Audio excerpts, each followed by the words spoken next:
This is a fictional story inspired by everyday neighborhood disputes. There are moments in life when you realize someone isn't making mistakes anymore. They're making choices, and the only thing left to decide is whether you keep cleaning up after them or finally let reality do the teaching. The morning I stepped outside and saw a luxury SUV sitting crooked across the curb with both airbags hanging out like deflated balloons while my mailbox stood there without so much as a scratch, I knew the story was going to spread through our neighborhood before lunch. Funny thing was, that wasn't where it started. It started months earlier with a simple wooden mailbox and two neighbors who treated backing out of their driveway like they were qualifying for the Daytona 500. My name is Ethan Carter. I'm 39 years old, a structural engineer, and until all this happened, I would have described myself as the least interesting guy on Willow Ridge Lane outside Raleigh. I like predictable things. I liked coffee at 6 every morning, mowing my lawn on Saturdays, and spending Sundays fixing little projects around the house while classic rock played from the garage. I wasn't looking for drama. I definitely wasn't looking to become the guy everyone whispered about at HOA meetings. The family next door moved in about a year before everything went sideways. Two sisters, Lauren and Melissa Brooks, both successful real estate agents, always dressed like they were headed to a photo shoot, even if they were just grabbing groceries. They drove matching black luxury SUVs that looked spotless from a distance, but usually had fresh curb rash on the wheels if you looked close enough. They weren't bad people, at least not in the obvious movie villain kind of way. They were just the sort of people who assumed the world would move out of their way, because it usually did. Their driveway sat at a slight angle toward the property line, and my mailbox happened to stand just beyond it. The first time it got hit, I honestly believed it was an accident. I came home after work and found my mailbox lying in pieces beside the ditch with envelopes scattered across wet grass. My electric bill had tire marks across it. My mother's birthday card had somehow landed 20 feet away under a shrub. I remember standing there holding a broken cedar post thinking, well, somebody had a rough morning. I bought a replacement at the hardware store, spent $40, installed it that same evening, and never even mentioned it. Stuff happens. At least that's what I told myself. 3 weeks later, I heard a loud crack while I was eating breakfast. By the time I opened the front door, another pile of splintered wood was lying across my lawn. Lauren's SUV was halfway down the street without even slowing down. I walked over, crouched beside the wreckage, and noticed a streak of glossy black paint running across the broken post. I didn't accuse anyone. Instead, I knocked on their door that evening. Lauren answered with her phone pressed against one ear. "Can I help you?" she asked without making eye contact. I held up a piece of the broken mailbox. "Looks like somebody clipped it again this morning." She glanced toward the street for maybe half a second before shrugging. "These things happen. Maybe you should move it farther away." I actually laughed because I thought she was joking. "It's installed where the county requires." She sighed dramatically. "Then maybe buy a stronger one." The door closed before I could answer. That conversation bothered me a whole lot more than the broken mailbox ever did. Not because of the money. $40 wasn't going to change my life. It was the complete absence of accountability, like my property had somehow become an inconvenience she expected me to solve for her. I replaced the mailbox again, this time using pressure-treated lumber instead of cedar, and figured maybe the heavier post would help. It didn't. 6 weeks later, on a rainy Tuesday morning, I walked outside to grab the newspaper and found the entire thing snapped clean off at ground level. That's when I stopped thinking about bad luck and started thinking about patterns. Engineers notice patterns. It's how we're wired. I pulled footage from my doorbell camera, lined up timestamps, took photographs, measured tire tracks, and started keeping a folder on my computer labeled mailbox. Every damaged post, every receipt, every repair, every date. My friend Nate stopped by one afternoon while I was digging another hole for another replacement. He leaned against his truck watching me work and finally asked, "You planning to keep rebuilding this thing forever?" I looked down at the broken lumber stacked beside the driveway and said something that surprised even me. "No, I think I'm done rebuilding." Nate raised an eyebrow. "So what's next?" I smiled, brushed the dirt off my gloves, and looked across the street where Lauren's SUV backed out just a little too fast again before correcting itself. I'm going to solve the actual problem. I didn't mean revenge. I didn't mean a trap. I meant exactly what engineers are trained to do every single day. Design something that could survive the forces acting against it. I just had a feeling the lesson waiting on the other side of that design was going to be a lot more expensive than another $40 mailbox. The next morning, I drove to the county engineering office instead of the hardware store. Most people think engineering is all about bridges and skyscrapers. But the truth is we spend a surprising amount of time reading regulations, because every design starts with understanding what you're actually allowed to build. I wasn't interested in creating something dangerous. I wasn't interested in hurting anybody or setting some kind of trap. I wanted one simple thing, a mailbox that wouldn't have to be replaced every few weeks because someone refused to back up carefully.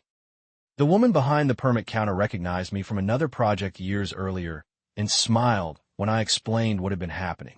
She laughed softly and said, "You'd be surprised how often people ask about reinforced mailboxes." That caught me off guard. She slid a few documents across the counter and pointed me toward the state transportation guidelines along with federal mailbox recommendations. The rules were actually pretty straightforward. Decorative structures around a mailbox were allowed under certain conditions as long as the mailbox itself remained compliant. The location stayed within the approved setback, and nothing extended into the roadway. I spent the next several evenings reading every line I could find, making notes the same way I would if I were designing a retaining wall or reviewing a commercial foundation. Once I understood the limits, I called an old college friend named Daniel who owned a small concrete company. I didn't tell him I wanted to teach my neighbors a lesson. I simply said, "I need a mailbox support that'll last longer than wood." He laughed. "You finally got tired of replacing them? You have no idea." 2 days later, we were standing in my front yard measuring everything twice. Daniel looked toward the Brooks sisters' driveway and then back at me. Coincidence. I pointed toward the folder I'd built over the past 3 months. 5 repair invoices, hundreds of photos, video clips showing the same pattern over and over again. His expression changed immediately. "Well," he said quietly, "I'd say you've earned something a little sturdier. We designed a support that remained completely within code, but was built with the same attention to detail I'd expect from permanent infrastructure. Deep foundation, reinforced concrete, structural steel inside, decorative brick around the outside, so it blended perfectly with the neighborhood. On top sat an ordinary green mailbox that looked almost identical to the last one. If someone drove past at 30 miles an hour, they'd never notice anything different. That was exactly the point. During construction, several neighbors wandered over to watch. Mrs. Henderson from across the street asked whether I was finally giving up on wooden posts. I smiled. "Just trying to build something that'll last." She nodded approvingly. "About time." Even the Brooks sisters drove by while the concrete truck was parked outside my house. Lauren slowed down, rolled her window halfway down, and grinned. "Looks expensive for a mailbox." I shrugged. Replacing the cheap ones kept getting expensive too. She laughed as if we'd shared some private joke and drove away without another word. I remember thinking how strange it was that she never once asked why I needed so many replacements in the first place. The installation finished on a Friday afternoon. By Saturday morning, everything looked completely normal again. The brick matched the landscaping. Fresh mulch surrounded the base. And unless you knew exactly what was underneath, it looked like every other mailbox on the street. Life settled back into its usual rhythm for a couple of days. Monday morning arrived with clear skies and the kind of quiet that usually makes neighborhoods feel peaceful. I was halfway through my second cup of coffee when I heard a sound that didn't belong. It wasn't the sharp crack of wood breaking like before. It was a deep metallic crunch, followed almost instantly by the explosive pop of airbags deploying. Every engineer eventually develops an instinct for identifying failures by sound alone. This one sounded expensive.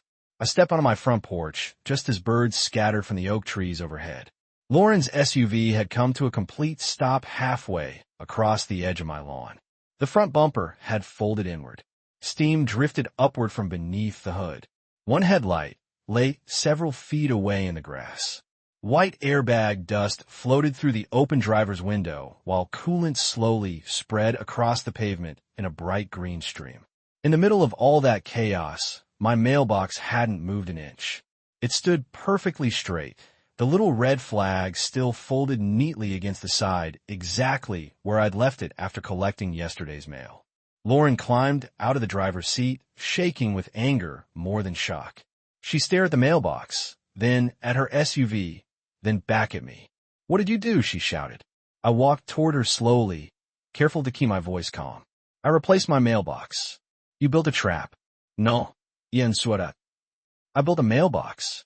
She pointed at the damaged front end of her vehicle. "Look at my car." I looked. "I'm sorry your car is damaged. You're paying for this." Before I could answer, Mrs. Henderson appeared on her porch. Then Mr. Collins from 2 houses down. Within minutes, half the street had wandered outside after hearing the impact. Nobody said much. They simply looked from the SUV to the perfectly upright mailbox, trying to make sense of what they were seeing. Lauren pulled out her phone and announced she was calling the police. "That's probably a good idea," I replied. I was about to do the same. The silence that followed was almost comical. She clearly hadn't expected me to agree. Officer Brian Ellis arrived about 15 minutes later. He listened patiently while Lauren insisted I'd intentionally created a dangerous obstacle designed to destroy vehicles. Then he asked me one question. "Do you have any documentation for the installation?" I nodded and walked back inside. When I returned, I carried a binder almost 2 inches thick. Permits, engineering drawings, material invoices, inspection approvals, photographs from every previous damaged mailbox, video stills with timestamps, receipts showing exactly how much money I'd spent replacing the earlier ones. Officer Ellis flipped through the pages one at a time without saying much. Finally, he looked up at Lauren. "Ma'am, according to these records, his mailbox appears to comply with county requirements." "That's impossible." "No," he answered calmly. "It appears to be permitted." She folded her arms. "He wanted me to hit it." Officer Ellis glanced toward the driveway. "Did he ask you to back into it today?" She didn't answer. He looked at the tire marks leading directly from her driveway to the mailbox and quietly measured the distance with a small tape from his patrol bag. Then he turned back toward both of us. "Based on what I'm seeing, the primary issue here is that the vehicle left the driveway and struck a fixed object located on private property." Hearing him describe my mailbox as a fixed object almost made me laugh, but I kept a straight face. Lauren wasn't laughing. She was pacing beside her disabled SUV while the tow truck operator hooked chains underneath the front suspension. Before loading the vehicle, the driver crouched beside the mailbox, knocked gently on the brick with his knuckles, and looked over at me with a grin. "That's one solid mailbox." "Looks that way," I answered. As the tow truck disappeared down the street, the neighbors slowly returned home, but the conversations had already started. By evening, everyone on Willow Ridge Lane had heard some version of the story. Unfortunately for Lauren, the photographs spreading through the neighborhood weren't pictures of a dangerous mailbox. They were pictures of an untouched mailbox standing proudly beside an SUV that looked like it had lost an argument with a concrete bridge. 2 days later, I thought the whole thing was finally over. I couldn't have been more wrong, because Lauren wasn't the only Brooks sister who believed she had something to prove. 2 weeks passed without so much as a raised voice, and I honestly believed the whole neighborhood had finally moved on. Then, early one Thursday morning, I heard an engine rev harder than usual. I looked out through the front window and saw Melissa's SUV rolling backward down her driveway a little faster than anyone with common sense would have chosen. For just a second, I actually hoped she would stop. Instead, she jerked the wheel, overcorrected, and the sound that followed was almost identical to the first one. Another deep metallic crunch, another burst of white airbag dust, another luxury SUV sitting motionless in front of the only mailbox on the street that hadn't moved an inch. I stood there staring through the glass before quietly setting my coffee mug on the kitchen counter. "You got to be kidding me," I muttered. By the time I stepped outside, Melissa was already yelling. "Your stupid mailbox destroyed my car," she shouted before I had even reached the sidewalk. I looked at her damaged front bumper, then at the mailbox, then back at her. "Melissa," I said as calmly as I could, "the mailbox hasn't gone anywhere. It was exactly where it was yesterday." She threw her hands into the air. "Nobody builds a mailbox like this." Before I could answer, Officer Ellis pulled onto the street again. The look on his face said he recognized both the address and the people involved before he even stepped out of the patrol car. He walked around the scene slowly, looked at the fresh tire marks, glanced toward me with the smallest hint of disbelief, and finally asked, "Same mailbox?" I nodded. "Same mailbox." He sighed, wrote another report, and, after documenting everything, issued another citation for careless operation of a motor vehicle. Watching Melissa argue with him felt strangely familiar, almost like everyone was replaying the same scene from 2 weeks earlier. The tow truck driver from the first accident even showed up again. As he climbed out, he looked at me, laughed, and said, "Please tell me this isn't the same family." I couldn't help smiling. "It is." He shook his head. "I'm starting to think that Mailbox deserves its own insurance policy." By that afternoon, the entire neighborhood was talking again. This time, nobody questioned whether the mailbox was dangerous. The question everyone kept asking was much simpler. How do you hit the exact same stationary object twice after already watching your own sister destroy her SUV doing the exact same thing? The answer never came, but the gossip certainly did. The next HOA meeting had the largest turnout I'd ever seen. People who normally skipped every meeting suddenly found reasons to attend. Lauren and Melissa arrived together looking furious. They demanded the board force me to remove what they called an unsafe structure from the neighborhood. I waited until they finished speaking before walking to the front with a small folder instead of the thick binder I'd carried before. "I'd like to show the board something," I said. Inside the folder were 5 repair invoices for my original wooden mailboxes, photographs of every collision, copies of the police reports, installation permits, inspection approvals, and a simple spreadsheet adding everything together. Before I reinforced the mailbox, I explained, I replaced it 5 separate times because vehicles leaving one driveway repeatedly enter my property. These repairs cost me money every single time, even though I wasn't the one driving. The room became very quiet. One of the older board members leaned forward and asked, "Did they ever reimburse you?" "No." I slid another sheet across the table. "That's why I've prepared an itemized request for reimbursement, along with copies of every receipt."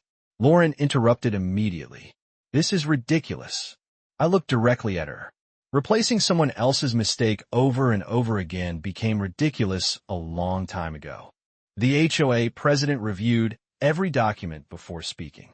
The board has no authority to require removal of a legally permitted structure on private property, based on the documentation presented tonight. We also encourage both parties to resolve the reimbursement issue without involving the court. That was about as diplomatic as anyone could have expected, but it was enough. 3 days later, both sisters knocked on my front door.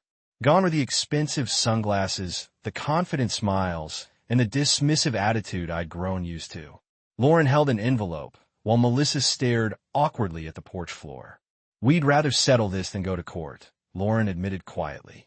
Inside the envelope was a cashier's check covering every repair I'd paid for before installing the reinforced mailbox. She also handed me a signed letter acknowledging responsibility for the repeated damage and agreeing that any future incidents involving their vehicles would be entirely their responsibility. It wasn't dramatic. There were no movie speeches or triumphant music playing in the background. Just 2 neighbors who had finally reached the point where excuses had become more expensive than accountability. A few weeks later, I learned through another neighbor who worked in the insurance industry that both sisters had been required to complete defensive driving courses before their policies could continue under the same carrier. Whether that detail embarrassed them more than the damaged SUVs, I'll probably never know. What I do know is that every single morning since then, both vehicles back out of that driveway slower than anyone else on the street. They stop, check their mirrors, look over both shoulders, and give my property line enough room to park another car between us. My mailbox has never been touched again. Looking back, people still ask whether I built that reinforced mailbox out of spite. The truth is no. I built it because I got tired of fixing the same preventable problem while the people causing it accepted no responsibility. Sometimes the strongest lesson isn't taught by anger or revenge. Sometimes it's taught by consequences that arrive exactly where poor decisions finally run out of room. So now I want to hear what you think. If you had been in my position, would you have kept replacing the mailbox and hoping your neighbors eventually changed? Or would you have done exactly what I did and solved the problem permanently within the law? Let me know in the comments because stories like this always spark strong opinions. And if you enjoyed this one, don't forget to like the video, subscribe to the channel, and share it with someone who's ever had a neighbor turn a simple problem into an unforgettable lesson.